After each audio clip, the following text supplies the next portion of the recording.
Hola mis amigos, ¿cómo van? Voy a abarcar el día de hoy una temática respecto de la materia de Derecho Civil y Obligaciones. He utilizado este medio con el fin de adelantar un poco más la materia y con el único propósito de que ustedes tengan un conocimiento más específico de esta clase, porque verdaderamente la temática es tan larga, tan demorada y tan densa que es casi imposible tocar los temas más profundos o a más a profundidad respecto del derecho civil y obligaciones. Entonces empecemos diciendo que es necesario que ustedes tengan un código civil a su mano para que los artículos que voy a hacer referencia a lo largo de este video lo lean ustedes y verifiquen lo que estamos haciendo, y las preguntas que tengan a futuro espero que las pueda contestar personalmente ya en la cátedra magistral. Empiezo haciendo una recapitulación de lo que habíamos hablado respecto de la clasificación de obligaciones, y digo que las obligaciones se clasificaban respecto del sujeto. En respecto del sujeto hablábamos que existe un sujeto unitario o singular y un sujeto plural.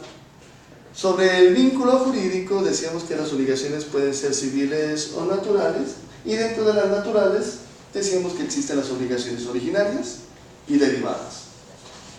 Sobre la forma de la existencia decíamos que existen obligaciones principales y accesorias, y respecto de la modalidad impuesta pueden ser puras y simples, obligaciones a plazo, el plazo puede ser suspensivo o extintivo, y las obligaciones condicionales, que decíamos que existen unas condiciones pendientes, cumplidas o fallidas, y las condiciones pueden ser suspensivas o resolutorias. Esta temática ya la abordamos en la cátedra magistral, y ahora sí quisiera tocar otro tipo de clasificación de obligaciones que hace referencia al objeto de la obligación.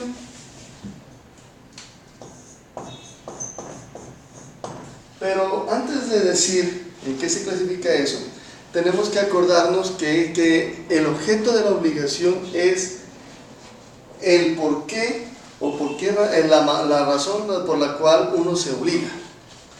Y el objeto de la obligación, en últimas, es ¿qué? La prestación. La prestación, ya se acuerdan ustedes que puede ser de dar, de hacer o de no hacer. Eso ya lo verificamos en las clases pasadas. Respecto del objeto de la obligación, puede pasar que las obligaciones pueden ser positivas, negativas, alternativas, facultativas, de objeto simple, obligaciones de género o de cuerpo cierto. ¿Sí? Estas, también se me olvidan las obligaciones divisibles o indivisibles. Esta sería, en síntesis, lo que quiero abarcar en este curso, en este momento de la materia. Bueno, empecemos por lo más sencillo. Obligaciones positivas y obligaciones negativas, que no tienen nada de extraño a lo que ya hemos visto anteriormente. Las obligaciones positivas hacen referencia a qué conducta tendría que hacer el deudor respecto de su acreedor para satisfacer la obligación. La obligación positiva puede ser la obligación de dar o de hacer. Es decir, se necesita que se modifique alguna conducta del mundo exterior para que exista este tipo de obligación. Tengan en cuenta, muchachos, que dar viene del latín dare y significa transferencia de un derecho, principalmente de un derecho real. Si no hay transferencia del derecho real, no podemos hacer referencia ¿a qué? A una obligación de dar. Obligación de hacer o hacer. Explicaba en la clase que también las obligaciones de hacer o hacer son aquellas en que involucra cualquier actuación positiva que no signifique nada. Es decir, elaborar un cuadro, pintar una casa, ejercer una actividad laboral puede ser una obligación de hacer, o hacer la entrega de un bien respecto de la tenencia de un bien inmueble o inmueble. Eso ya lo habíamos visto. La negativa significa o no hacer, ¿se acuerdan de eso? Indica la abstención de una conducta, la omisión de una conducta que legalmente tiene que estar permitida por la ley.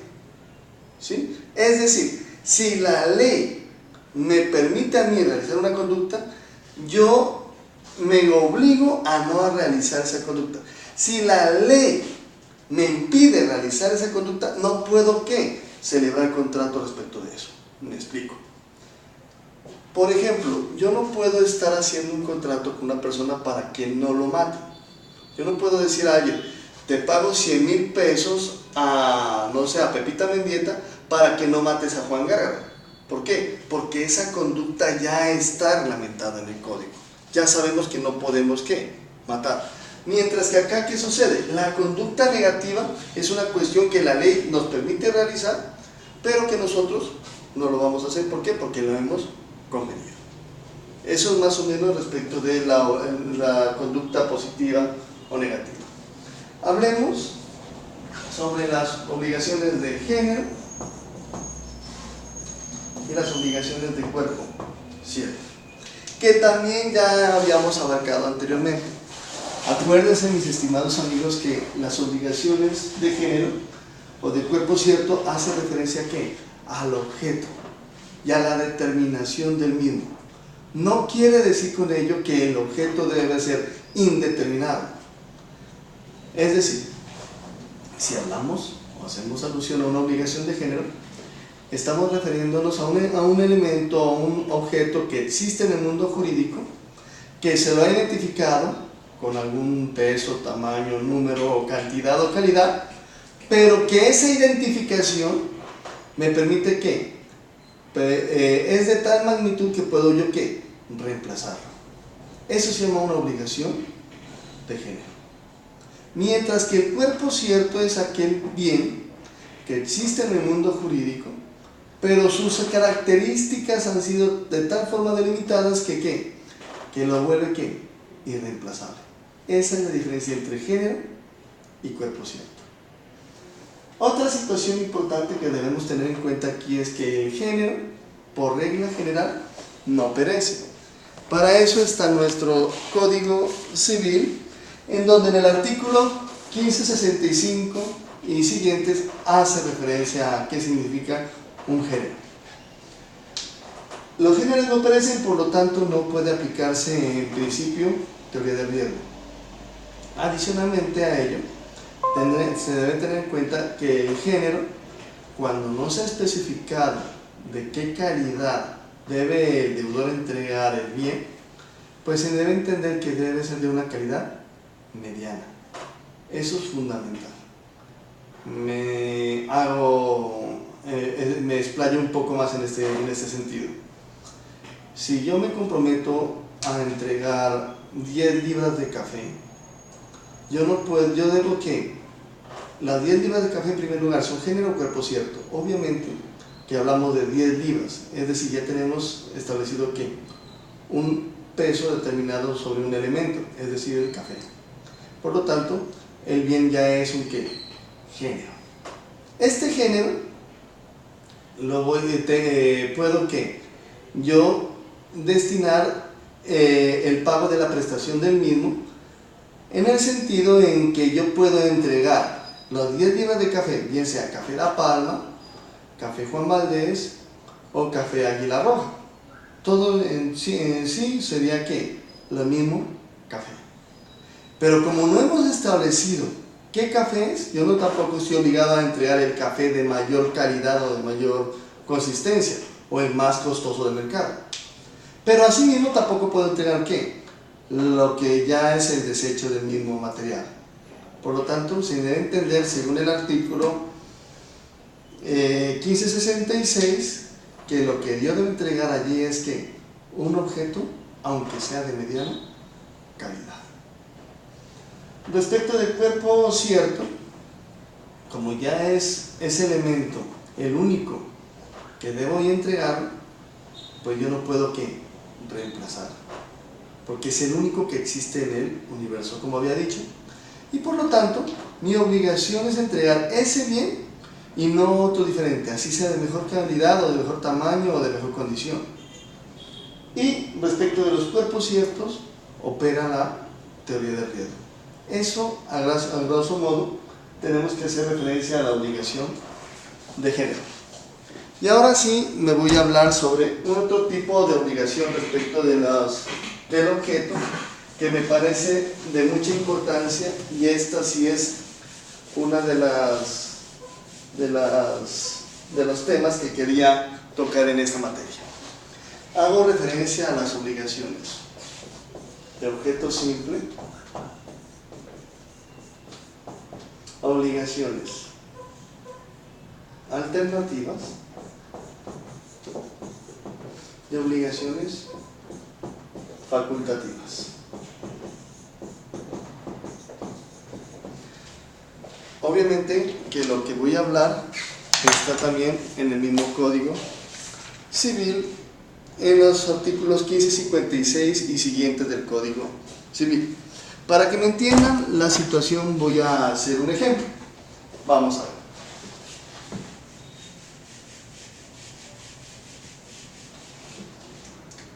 A se comprometen con B.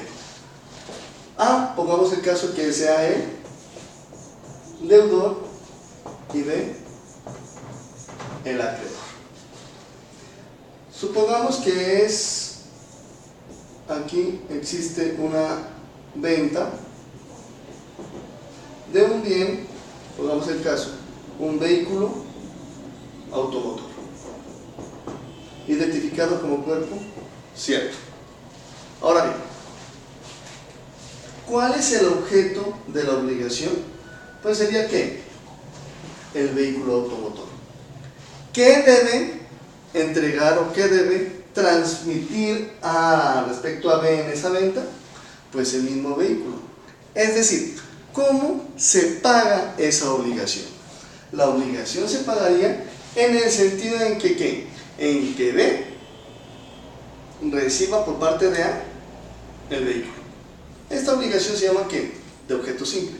Es decir, conocemos cuáles son los objetos materia de la obligación, y cuando se ha pagado o se ha transmitido ese objeto, ¿qué pasa? Pues la obligación queda satisfecha. Ojalá que me haya explicado un poco más. Ahora bien, ¿cuándo estamos frente a una obligación de objeto simple? Cuando conocemos cuál o cuáles son los objetos materia de la obligación, y solamente con esos objetos se paga y se cumple la deuda que se tenía allí. Ahora bien, obligación alternativa.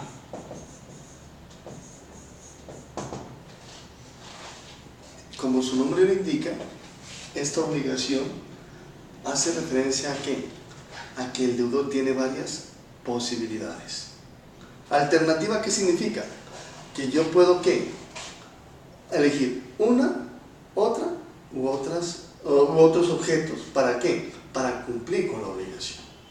Entonces, en la obligación alternativa se va siempre a caracterizar porque existe pluralidad de objetos en la obligación y unidad de objetos en el pago. Es decir, voy a tener varios objetos. ¿Para qué? Para pagar. El deudor tiene la posibilidad de pagar con varios objetos, pero con la entrega o la transferencia de uno de ellos se cumple la obligación. Por eso la ponemos con la disyuntiva o. No se olviden, muchachos, que existe pluralidad de objeto de la obligación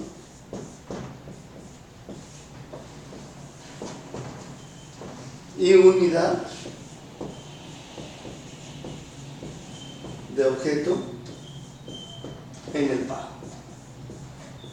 Esas son las dos características fundamentales que tiene la obligación alternativa. Voy a hacer un caso, voy a establecer una obligación de este tipo. Pongamos el evento en que Ana hace un negocio jurídico ¿con quién? Con Pepita. En este negocio jurídico, Ana se obliga con Pepita a entregar ya no el vehículo automotor solamente. Pongamos el evento, el vehículo como cuerpo cierto, pero también se obliga a entregar o transmitir la casa, o también se puede obligar a transmitir 100 cabezas de ganado. Es decir, Ana tiene la opción de cumplir la obligación ¿con quién? Con el vehículo automotor, con la casa o con las 100 cabezas de ganado. ¿Me entienden? ¿Y cómo cumple Ana o cómo paga Ana la prestación? Pues con cualquiera de ellas, o con el vehículo, o con la casa, o con el ganado. Por eso hablamos de obligación alternativa, porque existen ¿qué? Varias opciones para el pago. Ahora bien, la pregunta del millón sería esta: ¿quién es el que tiene la posibilidad de elegir con qué pagar? ¿Con qué pagar? Es decir, vamos a ver si va a tener Ana o en su defecto Pepita la posibilidad de elegir. Pues para eso está el Código Civil, en donde nos va a decir que en los artículos que hacemos referencia, que el deudor es el que por regla general va a tener la posibilidad de elección. Es decir, en este caso Ana es la deudora, por lo tanto, si no se establece nada en el contrato, si no se establece nada en el pacto o en el acuerdo, se entiende por disposición legal que Ana es la que puede elegir entre el vehículo, la casa o el ganado. ¿Para qué? Para satisfacer la pretensión ¿de quién? De Pepita. Entonces, vamos a ver. Si no se ha establecido nada, entonces Ana puede llegar a utilizar el vehículo o la casa o el ganado. Pero en la obligación alternativa también puede suceder que sea el acreedor el que elija con qué se va a pagar o con qué se va a satisfacer su derecho. En este caso, ¿qué pasa? Pepita va a poder elegir entre cualquiera de ellos, pero para que Pepita, como acreedora, pueda elegir esta situación, requisito sine qua non, que haya sido establecido en ¿dónde? En el contrato. ¿Me entendieron allí? Espero que haya sido un poquito claro en esta situación. Quien tenga la elección de cómo se paga, pues va a tener una incidencia grande respecto al contrato en sí. Me voy a intentar explicar un poco más. ¿Qué pasaría si se establece un contrato en este sentido, donde Ana se va a pagar con el vehículo, la casa o el ganado? El vehículo y la casa son cuerpos ciertos, y el ganado, pues en este caso, sería un género. Pongamos el evento que sea para pasado mañana que Ana tenga que pagar con el vehículo, o con la casa, o con el ganado. Y el día de hoy, a Ana llega Juan y le dice que quiere hacer negocio con la casa. Es decir, Juan el día de hoy quiere comprar la casa a Ana. La pregunta sería: ¿puede Juan comprar esta casa y puede Ana disponer de la casa, siendo que el objeto está dentro de una obligación alternativa?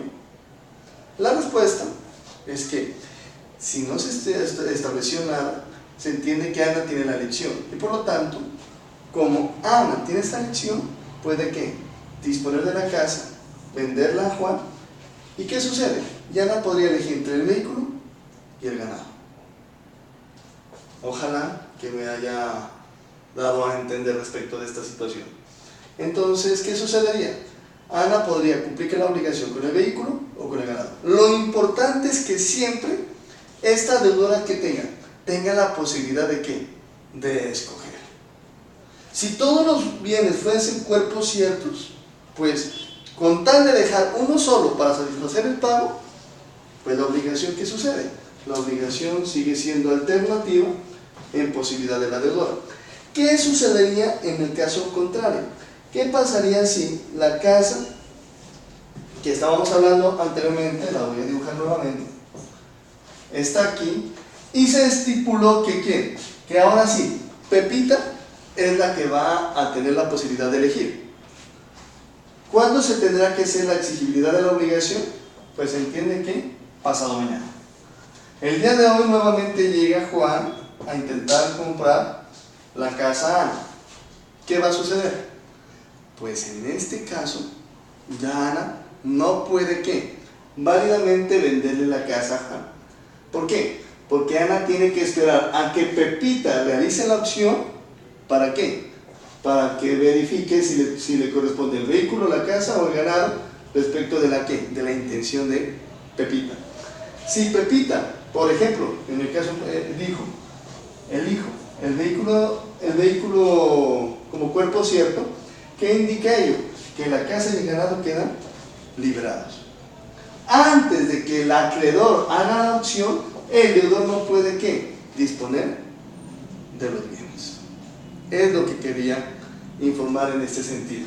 Por eso es tan importante esa situación. Y es más, una vez hecha la elección por parte de o bien el deudor o bien del acreedor, una vez efectuada esa elección, ¿qué pasa? La obligación pasa de ser alternativa y se vuelve de objeto simple. Me explico. Pepita ya eligió el vehículo automotor. ¿Qué indica ello? Que ya se pierde la posibilidad de ¿qué? De elegir o la casa o el ganado. Y esto también tiene otras referencias u otras importancias, otros efectos jurídicos que ya procedo a explicar. ¿Listo? Entonces quisiera seguir esta clase haciendo referencia a qué sucede respecto de la teoría del riesgo que en este momento vamos a abarcar.